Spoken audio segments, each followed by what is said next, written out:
آدمی سوچے کہ کیا ہماری مغفرت ہو گئی، کیا اللہ نے ہمارے پچھلے گناہوں کو معاف کر دیا؟ ہمیں کچھ پتہ نہیں کہ ہمارے پچھلے گناہ معاف ہوئے یا نہیں ہوئے، ہمیں کوئی اندازہ نہیں کہ ہمارے گناہ معاف ہوئے یا نہیں ہوئے۔ اسی لیے تو اللہ رب العزت نے آج کا دن دیا ہے تاکہ آج کے دن ہم اپنے گناہوں کی بخشش کروا کر ہم بخشے بخشائے اپنے گھروں کی طرف لوٹ جائیں۔ ہم کیا ہیں؟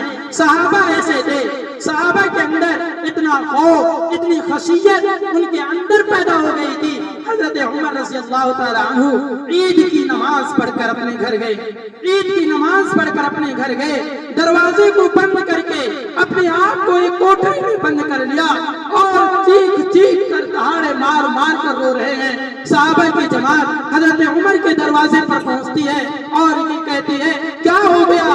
کوئی حادثہ تو نہیں ہو گیا؟ کوئی مصیبت تو نازل نہیں ہو گئی؟ آج تو خوشی کا دن ہے، عید کا دن ہے، یہ آواز کیسے آ رہی ہے روم کے اندر سے؟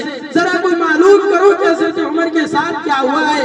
دروازہ کھولا گیا، حضرت عمر سے پوچھا گیا کہ بتاؤ آج خوشی کا دن ہے، آج خوشی کا دن ہے، تم کیوں رو رہے ہو، اتنا کیوں بلک رہے ہو؟ حضرت عمر رضی اللہ تعالی عنہ کے اس جملے پر غور کرے۔ حضرت عمر رضی اللہ تعالی عنہ نے فرمایا ھذا یوم العید وھذا یوم الوعید،